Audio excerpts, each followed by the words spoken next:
Halo Kusumaners, ketemu lagi sama aku Fibriana, biasa dipanggil Nana, dan partner kali ini adalah Konita Aulia.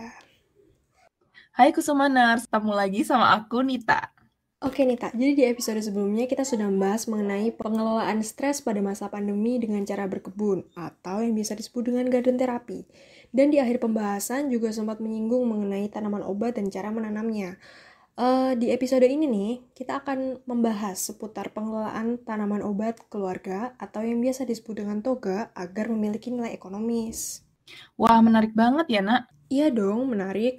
Oh ya, berhubung Nita juga dari pertanian nih, kira-kira nih, toga apa aja sih yang bisa atau mudah gitu teknik penanamannya kalau di rumah?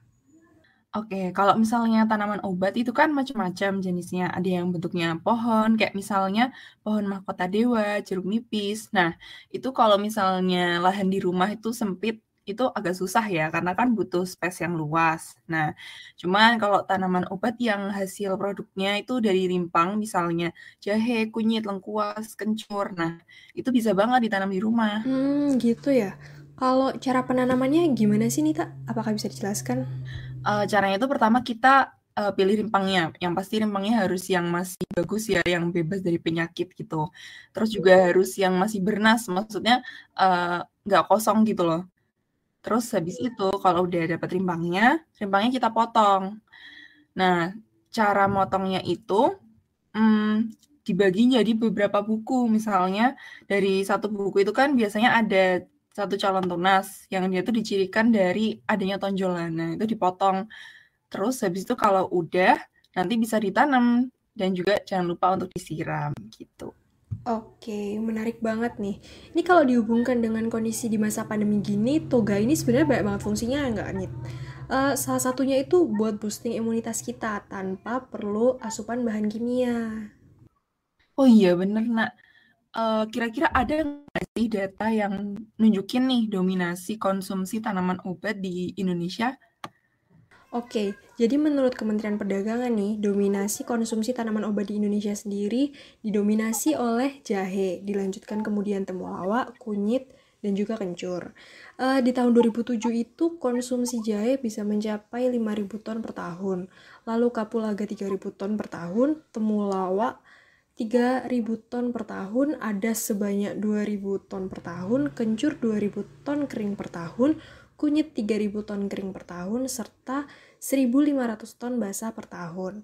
Lalu nih, pada tahun 2002, konsumsi jahe mencapai 31.294,28 ton.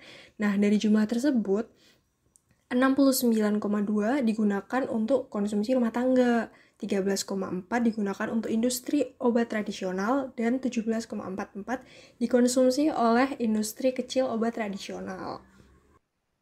Wah, banyak juga ya ternyata konsumsi tanaman obatnya. Nah, sebenarnya dia berarti punya potensi yang bagus dong ya di pasar.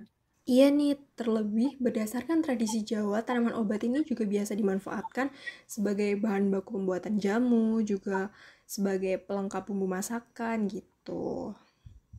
Iya bener. Tapi nah, gimana sih cara ngolahnya? Kan kita cuma di rumah nih. Emangnya bisa ya kita produksi terus melakukan penjualan mandiri gitu?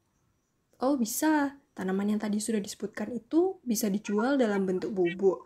Caranya itu ya dengan dibersihkan, lalu dijemur di bawah matahari secara langsung hingga kering, kemudian disangrai dan ditumbuk hingga halus, kemudian tumbukan halusnya itu bisa dilakukan filterisasi atau penyaringan agar mendapatkan bulir-bulir yang lebih halus agar memiliki nilai jual yang lebih tinggi gitu. Wah, menarik, menarik. Apalagi bisa juga dicampur sama komponen lain sesuai komposisi pembuatan jamu tradisional ya. Jadi hasil akhirnya bisa berupa minuman instan yang pasti punya nilai jual tinggi lebih nih di pasaran.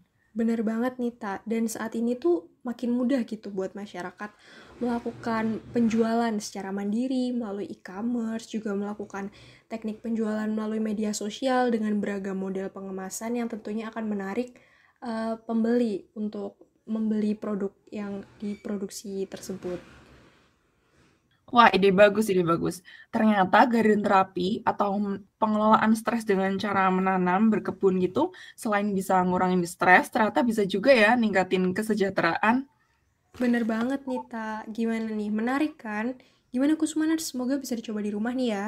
Iya, semoga Kusumanes bisa coba nih di rumah.